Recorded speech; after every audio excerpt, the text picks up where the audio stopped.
الله أكبر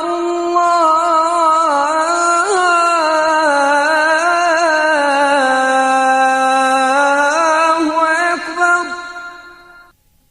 أشهد أن لا إله إلا الله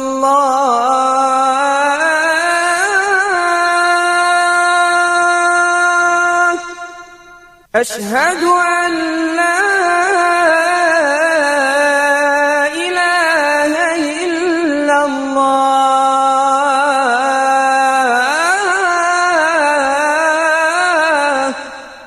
Assalamu alaikum wa rahmatullahi wa barakatuh.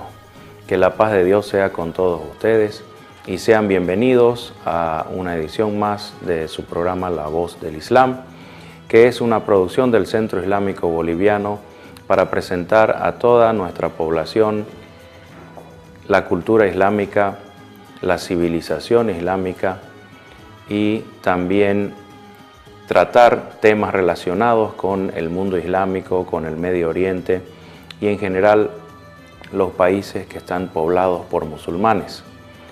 Este programa tiene como único objetivo informar. Dice Dios en el Sagrado Corán: ciertamente a ti solo te concierne comunicar. Y en cumplimiento de este mandato de Dios, nosotros establecemos esta serie de programas que tienen el único objetivo de comunicar, de presentar de la manera más clara posible y lo más cercano a la verdad posible todo lo relacionado con el Islam, la cultura islámica, la civilización islámica para la teleaudiencia cruceña y la teleaudiencia boliviana también.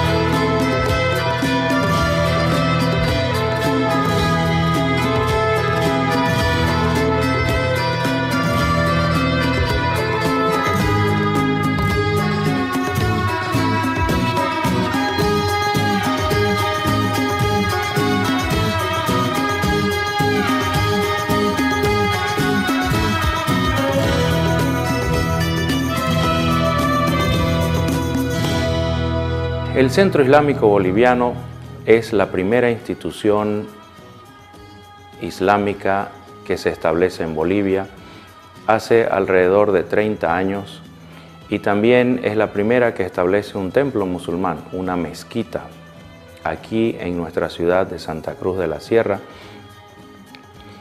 hace aproximadamente 25 años.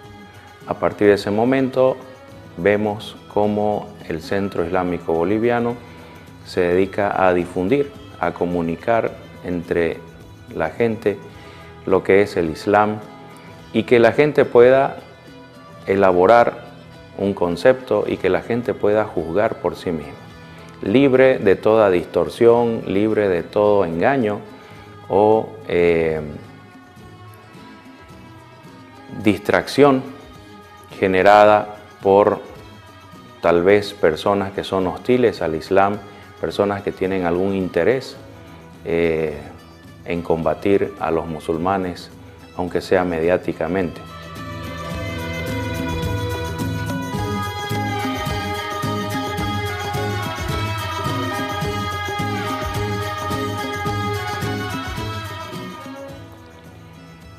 El programa de hoy es parte de una serie de programas que estamos haciendo con el tema del Islam y la Sharia, porque tal vez el entendimiento de lo que es el Islam y lo que es la Sharia islámica le puede presentar al televidente cuál es la realidad misma del mensaje islámico. Inicialmente, tenemos tres conceptos que debemos tener bien claro.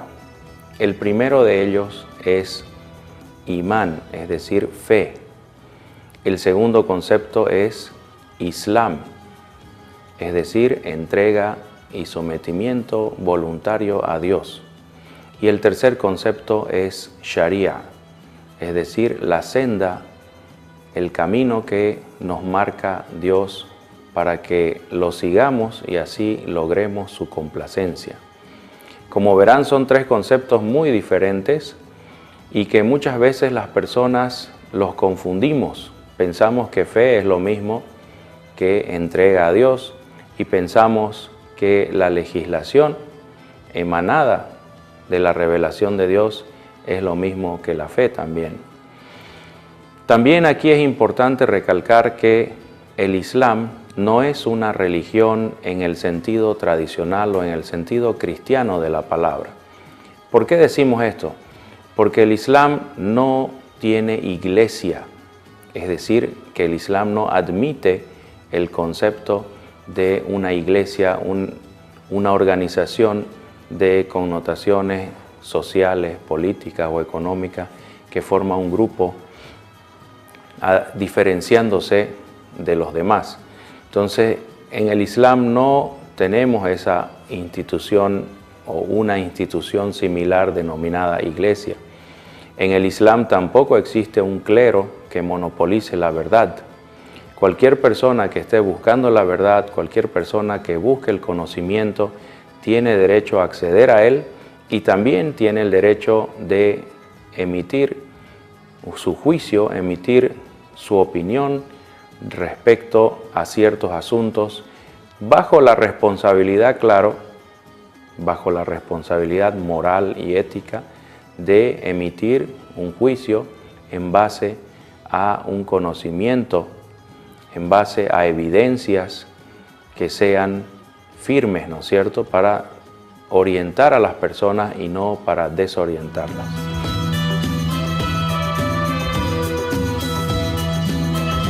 El Islam no encaja en el concepto tradicional que tenemos aquí en nuestra sociedad cruceña y boliviana respecto a la religión. Es decir, que el Islam no sería una religión, pues no existe un clero, una iglesia que lo represente al Islam física y materialmente.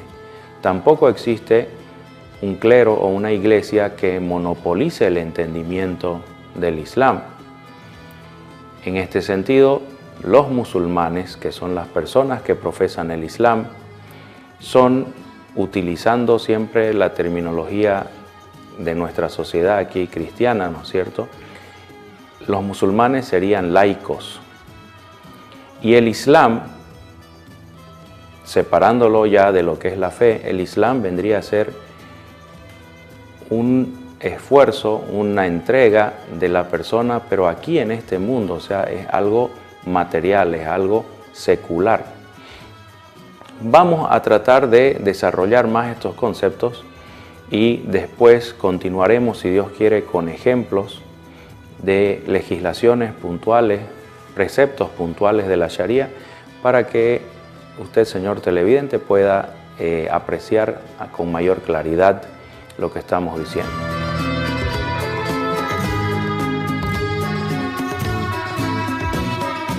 Entonces, como verán, al no existir en el Islam un clero o una iglesia que monopolice la relación entre el individuo y su Dios, ¿en qué estarían los musulmanes basándose para poder saber de Dios, para poder saber cómo relacionarse con Él?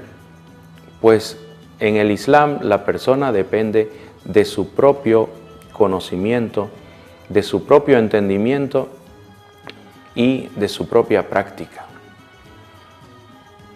Lo más cercano que podríamos tener a una iglesia, a un clero, estaría en la persona de los eruditos, que son personas comunes y corrientes, civiles o laicos, como ustedes quieran llamarlos, que se han dedicado al estudio del Islam en sus diversas ramificaciones o sus diversas especialidades, como ser estudio del Corán, estudio del Hadís o de la Sunna del profeta Muhammad, estudio de la jurisprudencia, estudio de la transmisión de la revelación en sus diferentes etapas históricas y la autentificación de los relatos históricos. En fin, esa persona, ese erudito que se ha dedicado durante un tiempo largo a estudiar el Islam con profundidad,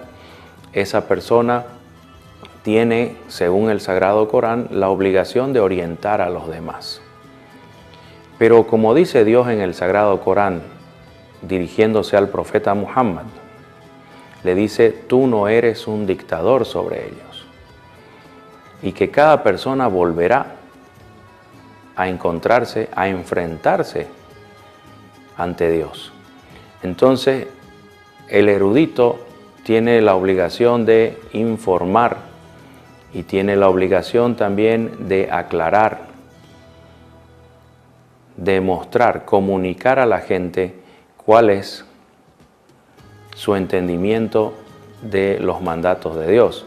Pero ese erudito no tiene una posición única ni una voz única. Cada erudito dependerá de su esfuerzo, de sus circunstancias, de sus condiciones. Dice el profeta Muhammad: un erudito que se esfuerza para llegar a la verdad y se equivoca, tiene una recompensa de Dios por su esfuerzo. Y otro que se esfuerza para llegar a la verdad y acierta, tiene una doble recompensa de Dios por su esfuerzo primero y segundo por haber acertado con la verdad que estaba buscando. Entonces las personas se diferencian por sus circunstancias. Unas personas se esfuerzan y consiguen el objetivo que se habían planteado cuando empezaron a investigar sobre el Islam, y otras personas se esfuerzan pero no aciertan a la primera ni a la segunda y tal vez en mucho tiempo. Entonces cada erudito tiene sus circunstancias propias, y la persona que consulta a un erudito, a un doctor de la ley, digamos, tiene el derecho de consultar a otro. Todo esto visto desde el punto de vista individual, ¿no? de la persona que desea conocer la verdad.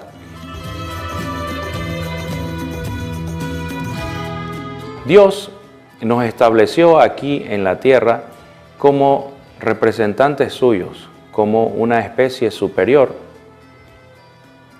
a los animales, superior a las plantas, con una característica especial, es decir, la capacidad de racionalizar, la capacidad de juzgar y de aprender, es decir, de obtener información de alrededor nuestro, de la naturaleza, de nosotros mismos, de nuestra propia mente, y racionalizar esa información y emitir conceptos nuevos, ¿sí? Establecer explicaciones nuevas para los fenómenos de la naturaleza. Esa característica distingue a los seres humanos. Dios los creó con esa capacidad. Dice Dios en el Sagrado Corán: ciertamente creamos a los seres humanos en la mejor forma. Es decir, de entre todas las especies que hay en la tierra, los seres humanos tenemos la mejor de las creaciones, es decir, somos la especie superior en este planeta. No significa que todos vayan a ser superiores, pero por lo menos la especie humana está en capacidad de vivir en un plano más complejo y superior al de los animales y las plantas, hasta donde sabemos. Los primeros seres humanos creados por Dios, se nos relata en la revelación, son Adán y Eva, como los llamamos en español. En árabe se los llama Adam y Hawa. Adam es una palabra árabe que significa tierra rojiza. Algunos también la interpretan como la greda, ¿no? La arcilla rojiza que tiene mucha presencia de hierro. Y ese es el componente principal de Adán: tierra y agua, barro en otras palabras. A partir de estas sustancias que están presentes en la tierra y en el agua, surge el cuerpo humano. Y después nos dice Dios en el Sagrado Corán que insufla Él de su espíritu dentro de esta criatura de barro. Y eso es lo que nos dota a nosotros los seres humanos de esta característica especial que ya les había mencionado. Entonces, cada una de las personas está en capacidad de racionalizar y está en capacidad de aprender. Por lo tanto, no podemos imponer la opinión de unos sobre la de otros, excepto que se compruebe que la opinión de uno está basada en evidencias científicas obtenidas con un método científico. Recién en ese momento podemos decir fulano tiene la razón o fulano está más cerca de la verdad.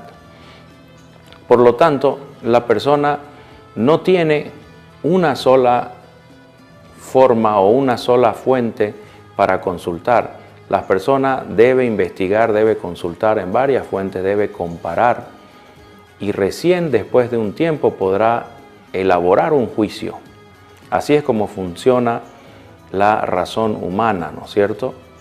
Reunimos información de la naturaleza y también información de nuestro interior, es decir, nuestros recuerdos, nuestras experiencias anteriores, la educación que hemos recibido de nuestros padres y de las instituciones educativas, y obtenemos información nueva, lo que se llaman los conceptos, las ideas, que posteriormente irán estructurándose y de ahí surgen las ideologías, las teorías, las hipótesis que elaboramos los seres humanos.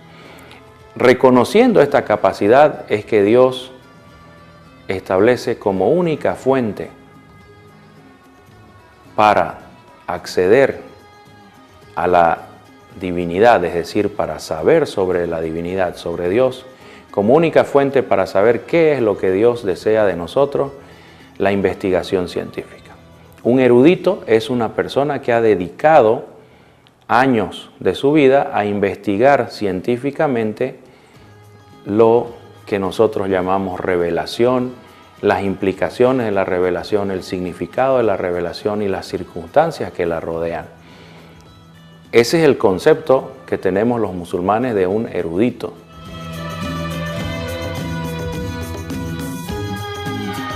Y los eruditos no pueden ser expertos en todo, no son todólogos como conocemos ahora. Un erudito es una persona que tiene una especialidad a la cual él ha dedicado más tiempo y lo ha hecho de manera científica, como les digo. Los eruditos no dependen de sueños, no dependen de iluminaciones ni apariciones milagrosas. Los eruditos no se van a dormir y al día siguiente recibieron profecías, recibieron el don de sanación o milagro. No, un erudito es una persona que se ha esforzado materialmente, es decir, que ha pasado días y días estudiando, comparando, haciendo uso de su inteligencia. Entonces, el musulmán recurre a estas personas. Dice el Sagrado Corán, Fas'alu ahle dhikri in kuntum la ta'lamun.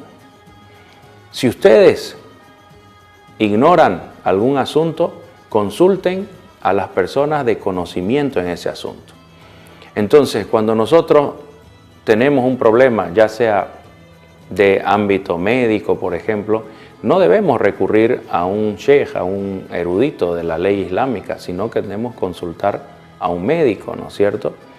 Si nosotros tenemos un problema mecánico, no vamos a ir a preguntar a una persona que estudió la Sharia islámica, vamos a preguntar a un mecánico. Así es como funciona en el Islam. Y los que estudiaron la Sharia simplemente tienen, ¿sí?, conocimiento en la Sharia. A veces las personas dicen, bueno, yo estoy enfermo, me pasa esto, ¿será que puedo ayunar? Y le preguntan a un sheikh, a un imam, ¿no es cierto?, a un encargado, por ejemplo, de una mezquita. Pero ¿quién es el que determina si una enfermedad significa un peligro o un riesgo para la vida de las personas en caso de ayunar? Decimos esto porque estamos en el mes de Ramadán, el mes del ayuno. ¿Quién determina si la enfermedad puede poner en peligro la vida humana en la circunstancia del ayuno? Eso no lo determina un imam, no lo determina un erudito de la Sharia islámica, un jurista. Eso lo tiene que determinar un médico de confianza, una persona confiable que haya estudiado las leyes de la medicina, ¿no es cierto?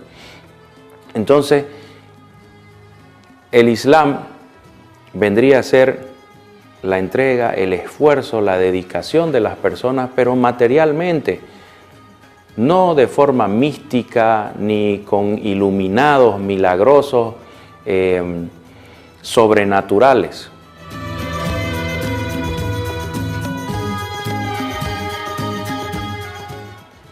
Cuando la revelación de Dios viene al profeta Muhammad, es increíble cómo el profeta Muhammad tiene una reacción racional ante lo que le sucede.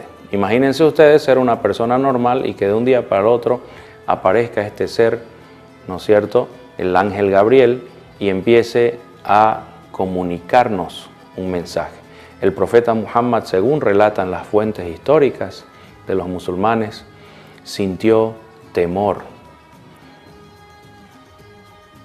Empezó a analizar las diferentes posibilidades de lo que le estaba pasando. Por un momento pensó que había enloquecido o que estaba poseído por algún espíritu maligno, que era la creencia de los árabes en esa época. De ninguna manera el profeta Muhammad recibe esta iluminación y empieza a flotar sobre su alfombra y va por ahí haciendo milagros. No es así. El profeta Muhammad es un hombre que es sorprendido por esta revelación. Y la reacción de él es la reacción racional y lógica de un hombre. Siente miedo, busca explicaciones racionales y naturales a lo que le está sucediendo. Y consultó a personas que tal vez podían asesorarlo, ¿no es cierto? El profeta Muhammad, a través de su esposa, consultó a la única persona que conocía en ese lugar que había leído sobre revelaciones, sobre la Biblia, sobre el Torá. Y esta persona le dijo, evidentemente lo que te está sucediendo a ti es lo mismo que le sucedió a Jesús, lo mismo que le sucedió a Moisés y a otros más. Has recibido al Espíritu Santo, has recibido al ángel Gabriel, y si yo pudiese, voy a estar de tu lado cuando tu gente no te entienda, cuando tu gente trate de perseguirte y de expulsarte.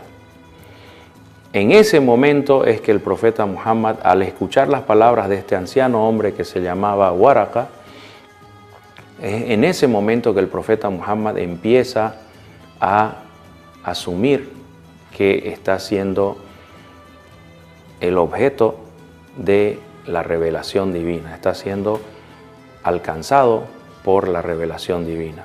Como ustedes verán desde el principio, entonces, el temor, la duda, la búsqueda del profeta Muhammad es lo mismo que se nos recomienda a nosotros.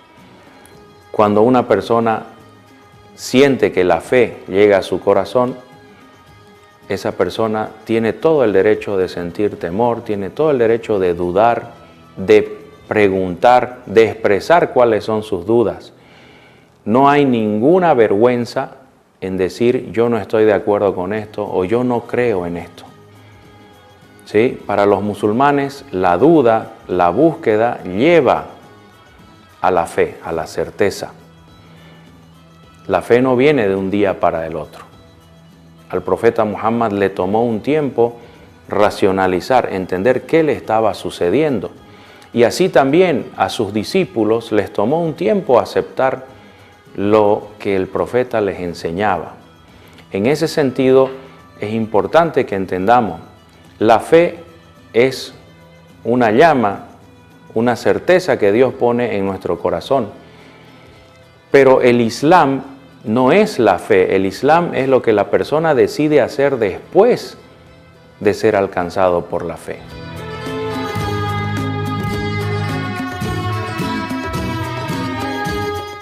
El Islam es el comportamiento físico, material que nosotros vamos a tener después de haber sido alcanzados por la fe. Y la Sharia vendría a ser el ordenamiento científico, el ordenamiento racional que tratan de darle los seres humanos a ese comportamiento al cual llamamos Islam. La persona que tiene fe está confundida. La fe no actúa inmediatamente mostrándonos todas las respuestas a todas las preguntas que podamos tener, ¿no es cierto? La fe es una certeza de algo, no de todo. El Islam vendría a ser nuestra reacción ante la fe, nuestra reacción aquí en esta vida, nuestro comportamiento físico y material. Mientras que la Sharia vendría a ser la orientación que Dios nos da para que esa nuestra reacción y ese nuestro comportamiento sea bien encaminado. Es la orientación real que Dios nos da en esta vida. En ese sentido, recalcamos, ¿no es cierto? Nosotros recibimos la fe de Dios, Dios la pone en nuestros corazones. Dice Dios en el Sagrado Corán, y se les mostrará la verdad 1 o 2 veces durante sus vidas. Es decir, que Dios pone esa certeza, pone esa verdad frente a nuestros ojos 1 o 2 veces durante nuestra vida.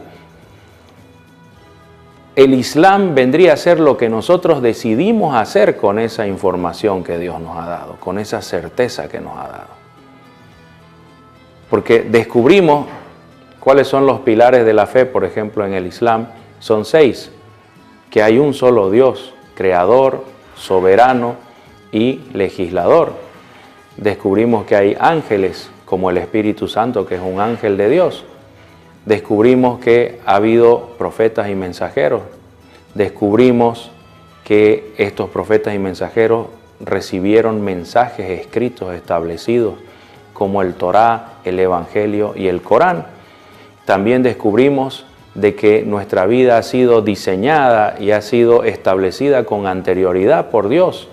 Y finalmente, el 6º y último pilar, descubrimos que esta nuestra vida material va a terminar en lo que se llama el juicio final, que nosotros vivimos aquí, morimos y seremos resucitados para ser juzgados por Dios.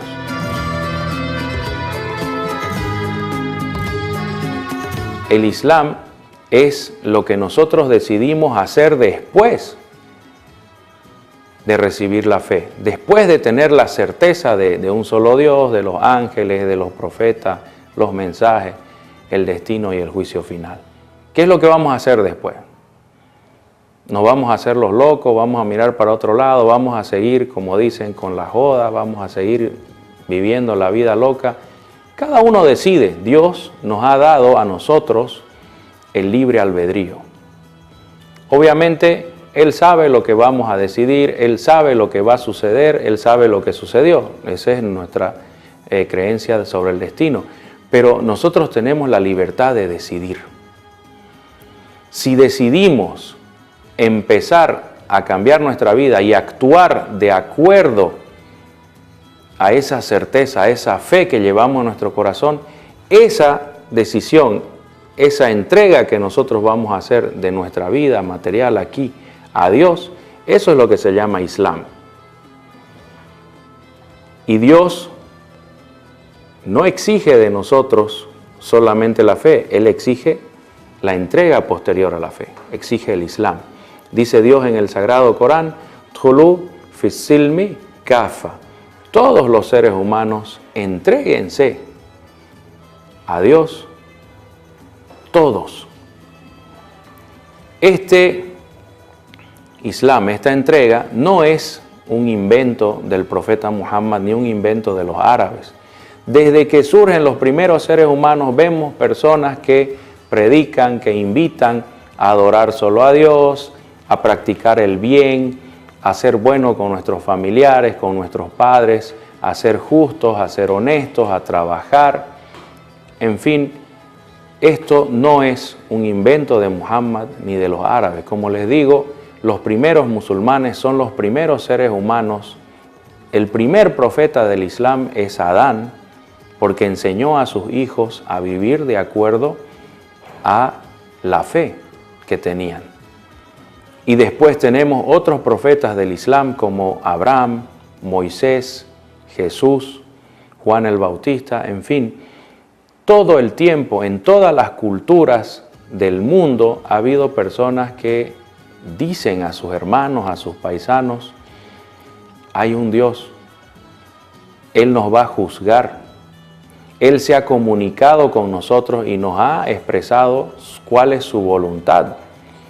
Estas personas, algunos sabemos sus nombres y de otros no sabemos sus nombres. Aquí mismo en nuestro país tenemos personajes, algunos históricos y otros tal vez se los pueda describir como mitológicos, pero la historia de hoy eran los mitos de ayer. Por ejemplo, la famosa guerra de Troya, ¿no es cierto? Lo que se describe en la Ilíada, en la Odisea.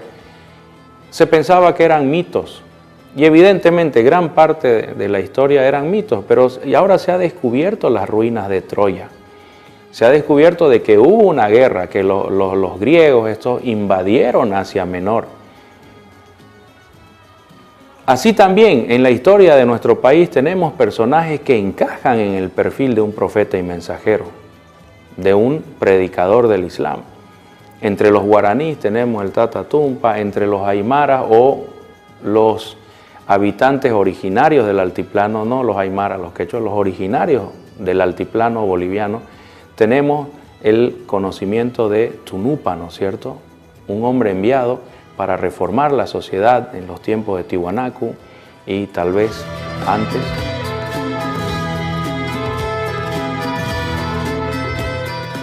El Islam no es algo nuevo, algo que se lo hayan inventado, como les digo, en Arabia. Es algo que siempre existió entre nosotros. Son personas que tienen claridad de visión, que se ubican respecto a lo que creen, a su fe, y les dicen a los demás que se entreguen a la voluntad de Dios. Y el Islam debe ser voluntario, no puede ser por la fuerza. A través de las armas, a través de la violencia, no se consigue gente creyente, lo que se consigue es gente hipócrita. Porque aquella persona a la que se le obliga, ya sea de chico o de grande, se le obliga a aceptar algo por la fuerza, por la violencia, esa persona no va a ser un creyente. Esa persona va a ser alguien reprimido, ¿no es cierto? Alguien al cual se le obligó a ser hipócrita. Si yo veo una pared que es blanca, por más que me peguen, por más que me amenacen y me torturen, esa pared siempre va a ser blanca. Y eso lo voy a saber yo por dentro, y aunque diga lo contrario, ¿no es cierto?, mi creencia interior, basada en los hechos que yo estoy conociendo, no va a cambiar. Entonces, el Islam no es la fe. El Islam es lo que hacemos nosotros en base a nuestra fe. Y nosotros decidimos, ¿nos entregamos a Dios o no nos entregamos? Porque en la práctica, Dios no es lo único que se adora aquí en la tierra. Aquí en la tierra hay gente que adora al dinero, hay gente que adora al poder, a la política, al sexo, a los juegos de consola, hay gente que adora a la comida, en fin, al deporte. Hay muchos adorados aquí en la tierra. Dios sería el único que merece ser adorado, al ser el creador. Pero eso nosotros lo decidimos en el libre albedrío que Dios nos ha dotado. Dios nos ha graciado con esa posibilidad de elegir. Entonces, el que elige el Islam lo debe hacer de forma voluntaria, no por la fuerza ni por la violencia. Y eso es lo que nos enseña el Corán. En el capítulo 2 del Sagrado Corán, la sura de la vaca, encontramos que dice claramente: La ikraha fid din, qad tabayyana ar-rushdu min al-ghayy. Dice esto en español, significa no hay imposición respecto a la práctica religiosa. La verdad está claramente diferenciada del error. Pero fíjense, dice, la verdad está claramente diferenciada del error. Si nosotros tenemos fe, pero no sabemos qué vamos a hacer con esa fe, no sabemos cómo nos vamos a comportar a partir de ese momento, en que decidimos actuar de acuerdo a nuestra fe. Porque esa es la realidad, ¿no? Hay personas que saben de Dios, saben que tienen que someterse a la voluntad de Dios, pero lo que ven en su frente es una serie de iglesias y cultos y religiones e ideologías marxistas, liberales, hedonistas, en fin, toda una serie de distintas creencias que compiten entre sí y andan discutiendo todo el tiempo, y nosotros no sabemos qué vamos a hacer. Ahí viene el papel, ya no solo el Islam como una decisión, sino el Islam como un conjunto ordenado de preceptos, enseñanzas e instrucciones. El Sagrado Corán nos presenta la fe por un lado, pero también nos presenta el Islam. ¿Qué vamos a hacer con la fe? Y nos dice los pilares del Islam. Aquí cito palabras textuales del profeta Muhammad. El Islam se levanta sobre 5 pilares: el testimonio de fe, el rezo diario, el ayuno de Ramadán, la limosna a los necesitados y el peregrinaje a la Casa Santa. Y el tope de todo, dice el profeta Muhammad, es al jihad fi sabilillah, que esto significa el esfuerzo que hace la persona por complacer a Dios. Jihad es esfuerzo, no es guerra, ni santa, ni violencia, porque el Sagrado Corán nos muestra claramente que ninguna guerra es santa y que más bien la guerra es un mal. Pero bueno, entonces la necesidad de la persona creyente es de orientación.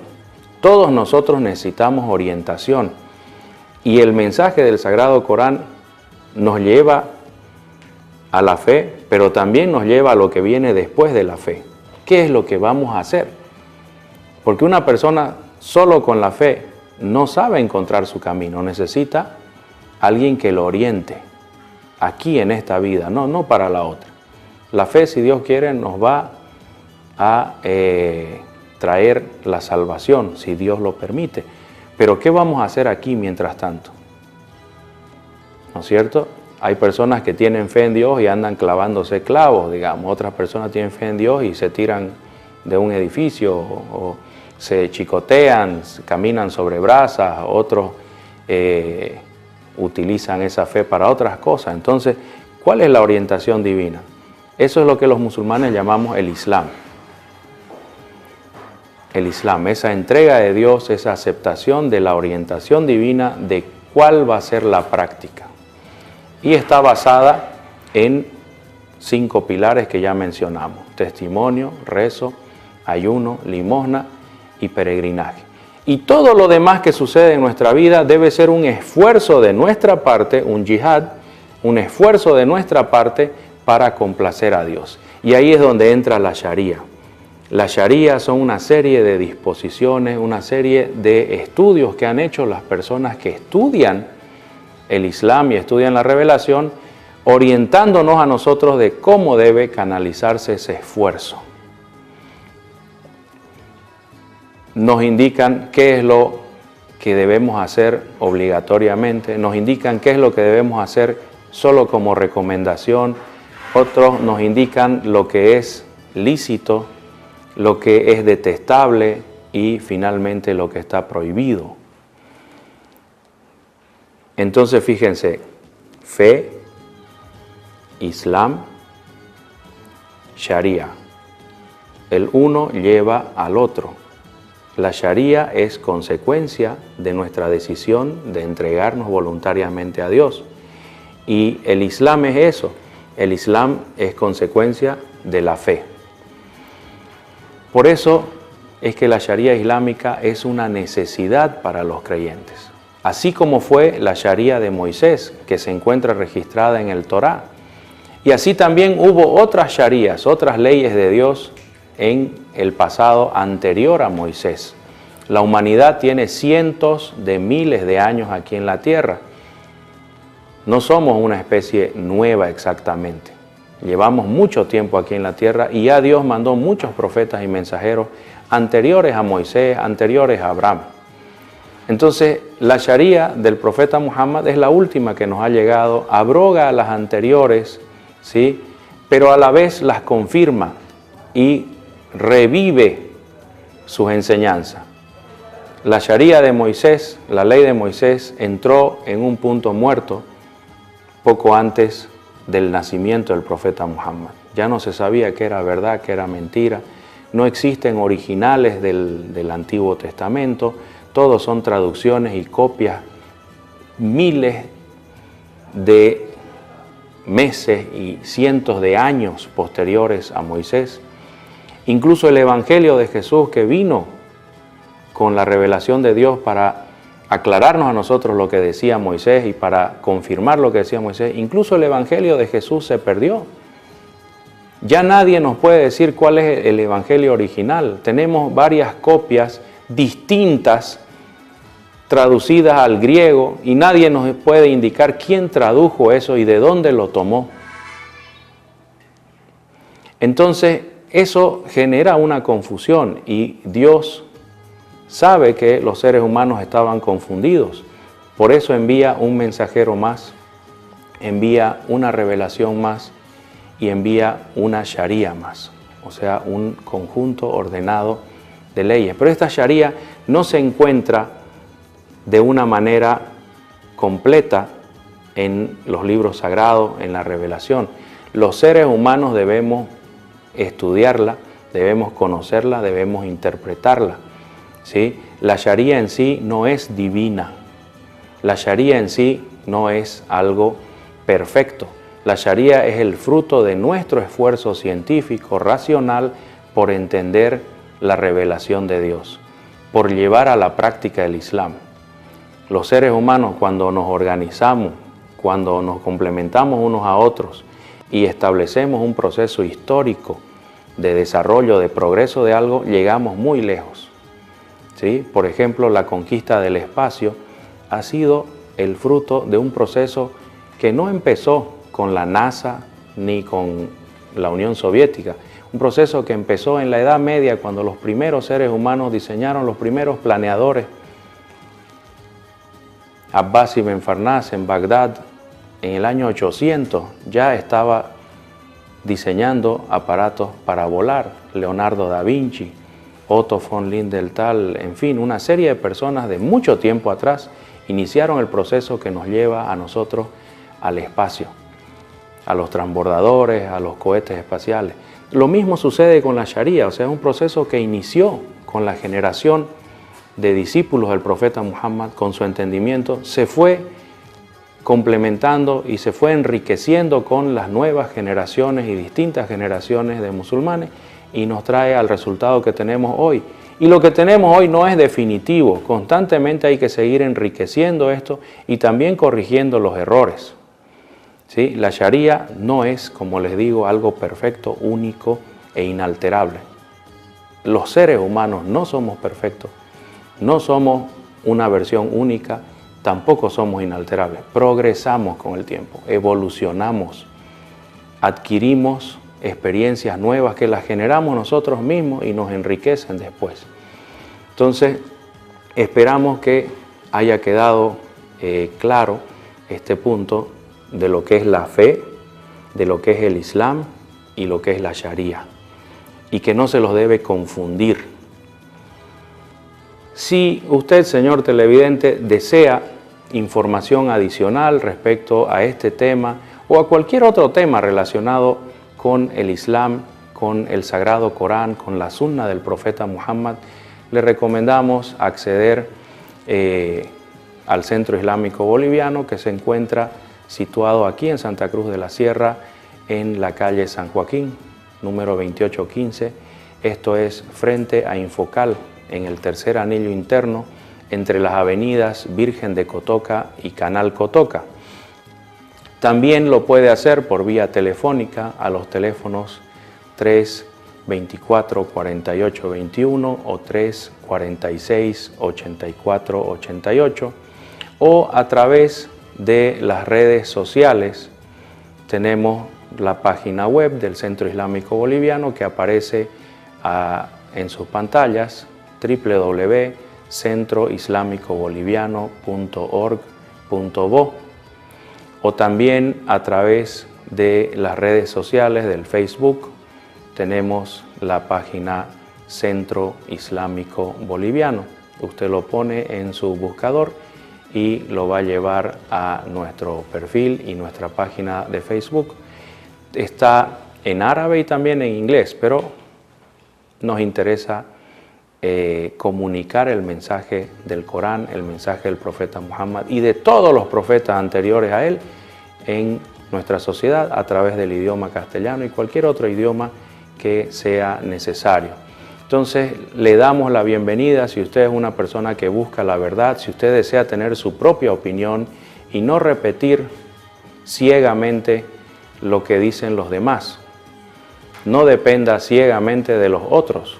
Dios le ha dado un cerebro a cada uno y tenemos la obligación de usarlo en busca de la verdad, en búsqueda de nuestro desarrollo interior y nuestro progreso personal.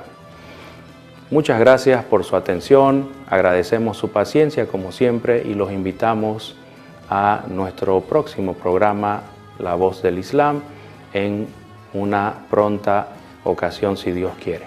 Que la paz de Dios sea con todos ustedes. Wassalamu alaikum wa rahmatullahi wa barakatuh. Allahu Akbar, Allahu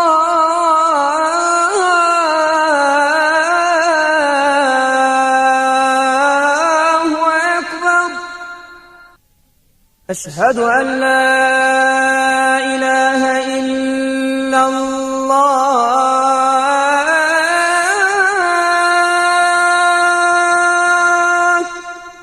أشهد أن لا إله إلا الله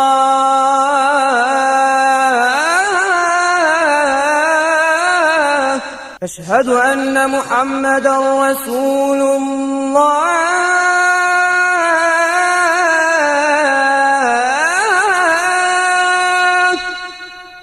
أشهد أن محمدا رسول الله